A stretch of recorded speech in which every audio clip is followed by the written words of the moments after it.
오늘 종료주일인데요. 당시의 상황을 보면은 로마의 식민지였지요, 유다는. 그리고 로마는 항상 강자들이 약자를 지배하면은 그것을 더 약하게 만들죠. 그래서 divide and rule, 그를 분할해서 쪼개갖고 힘을 못 쓰게 만듭니다. 그런 정책으로 유다 나라를 세 나라로 갈랐습니다. 그래서 헤롯의 세 아들이 각각 통치를 하게끔 그렇게 돼 있는 상태입니다. 그러니까는 유다가 정치적으로는 이미 세 개의 나라가 된 셈이죠. 그렇지만 이들이 유일하게 하나로 모이는 곳이 있습니다. 그것이 예루살렘 성전을 중심으로 한 종교적인 의미에서는 하나가 됩니다. 더군다나 예수님이 지금 호산나 하고 나귀를 타고 예루살렘에 입성하시는 이 절기는 유월절 절기가 시작되는 날입니다. 유월절이 무슨 절기입니까? 이집트에서 해방된 것을 기념하는 날 아니겠습니까? 우리나라로 얘기하면 해방절인데요. 그러니까 로마 식민지 아래에 있던 유다 백성들의 한이 그대로 표출되는 그런 날입니다. 그래서 이스라엘 각자에서 이 절기를 지키기 위해서 예루살렘으로 사람들이 모여듭니다. 6월절에는 대략 30만에서 40만 정도의 순례자가 몰려들었다고 합니다.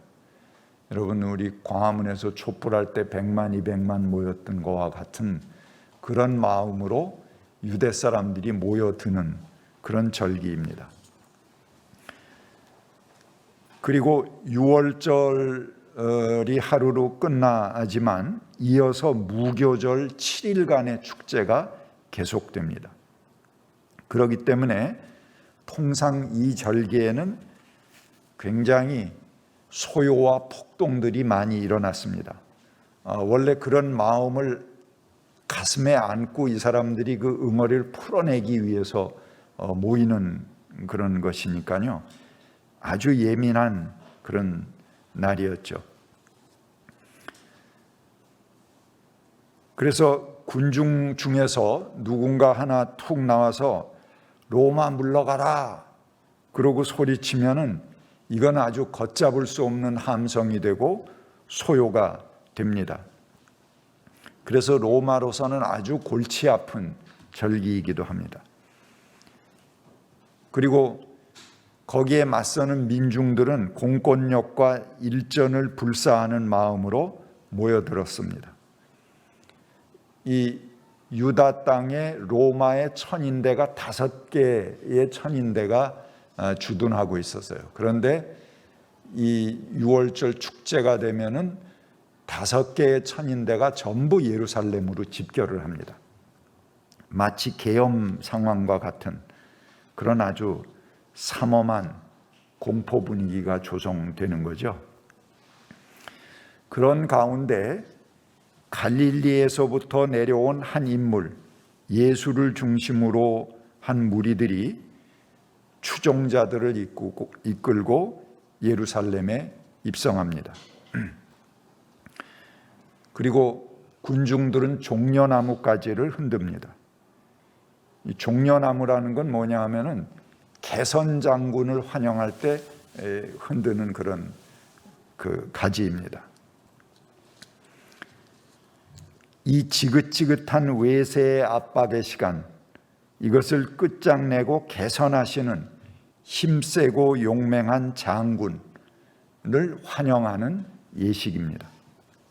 그리고 백성들이 옷을 벗어서 그 밑에 깔았다, 그렇게 이야기하고 있습니다. 옷을 벗어서 깔았다는 것은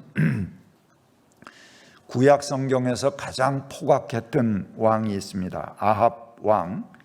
그 아합 정권을 무너뜨리고 혁명으로 그 아합 정권을 끝장내고 예후라는 장군이 그 새 왕이 될 때 백성들이 당신에게 복종하고 당신을 지지합니다 하는 의미로 자기 옷을 벗어서 예후가 지나가는 길에다가 깔아 주었습니다. 그 의식을 재현하고 있는 것입니다. 그리고 이 따라오는 제자들이 아주 심각한 얼굴로 호산나 다윗의 이름으로 오시는 왕이시여라고 외칩니다. 이건 명백한 반역입니다. 지금 로마 치하입니다. 황제를 숭배하기를 강제로 요구하는 그런 마당에 다윗의 이름으로 오시는 왕이시여 이런 구호를 외친다는 것은 명백한 반역입니다. 그런데 건장한 청년 예수가 어린 나귀를 타고 이 청년 30세의 청년이 어린 나귀를 탔다는 것은 나귀는 조그마한 그런 거죠. 여러분 당나귀 생각하시면 되겠습니다.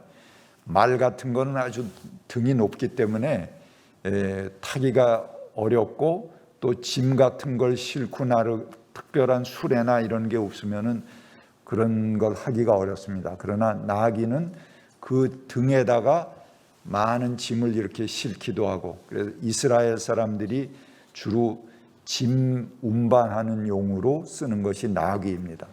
근데 그 나귀 중에서도 어린 나귀니까 그저 우리로 보면은 뭐 어린 나귀면은 그저 조금 큰 개 정도뿐이 안 되는 거죠. 그걸 30살 청년이 타고 들어오니까는 반은 자기 다리로 들어오고 반은 타고 들어오고 엉거주춤 그저 어른이 세발 자전거 타고 쫙 들어오는 것 같은 그런 그림입니다. 근데 이런 우스꽝스러운 그림을 연출하는 것은 구약 성서에 있는 것을 그대로 연출하는 것입니다. 스가랴서 9장 9절에 이런 말씀이 있습니다.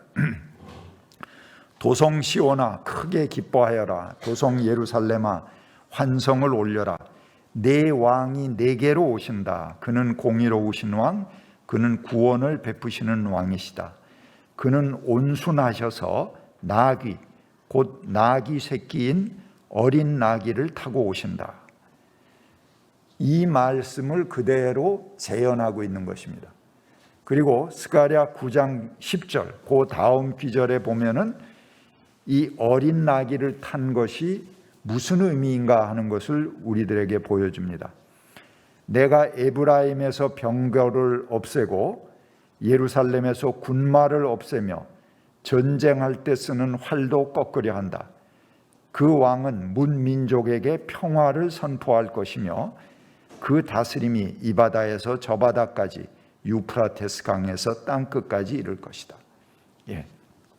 여기서 어린 나귀는 에브라임의 병거, 예루살렘의 군마와 대조를 이룹니다. 이제까지 왕은 병거와 군마를 타는 왕이었습니다. 북왕국 에브라임은 병거를 자랑했고 남왕국 예루살렘은 군마를 자랑했습니다. 그러나 새로운 왕은 나귀를 타고 오는 왕입니다. 화려한 군마는 백성들 위에 군림하는 군주들이 타는 것이지만 나귀는 이스라엘 일하는 사람들이 쓰는 운반수단입니다. 누구나 쉽게 민중들이 접하는 그런 짐차라고 볼 수 있습니다. 요즘으로 얘기하면 짐 실어 나르는 조그만 스쿠터나 용달 같은 그런 것입니다.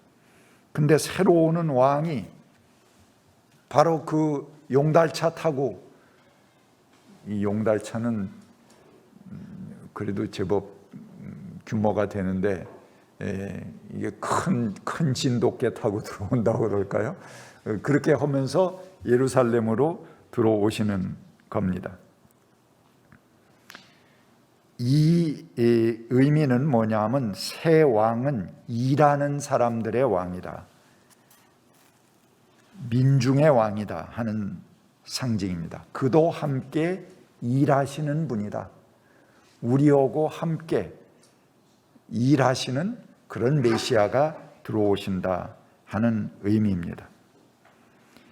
새 왕은 나귀 중에도 어린 나귀를 타고 오는 왕입니다. 이 어린 나귀는 무엇을 얘기합니까? 평화를 상징합니다. 잘 빠진 군마가 멋있기는 하죠. 또 병거와 군마는 전쟁을 일삼는 왕이 즐기는 그런 것입니다. 그러나 새 왕은 어린 나귀를 타고 들어옵니다. 이는 전쟁할 때 쓰는 활과 대귀를 이룹니다. 새 왕은 활을 꺾고 문민족에게 평화를 선포합니다. 그래서 이 평화의 임금으로 오신다 하는 것이죠. 이게 바로 스가랴서의 상징입니다. 이 구약에 보면은 메시아에 대한 예언이 많이 있습니다. 그런데 그 중에서 이 스가랴 9장이 유일하게 민중 메시아에 대한 상징입니다. 그런데 예수님이 정확하게 그것을 뽑아서 그대로 퍼포먼스를 예루살렘으로 들어가면서 하고 계신 것입니다. 이 스가랴 말씀을 모르면은 예수님이 왜 저러고 들어오시는가 이해가 안 되죠.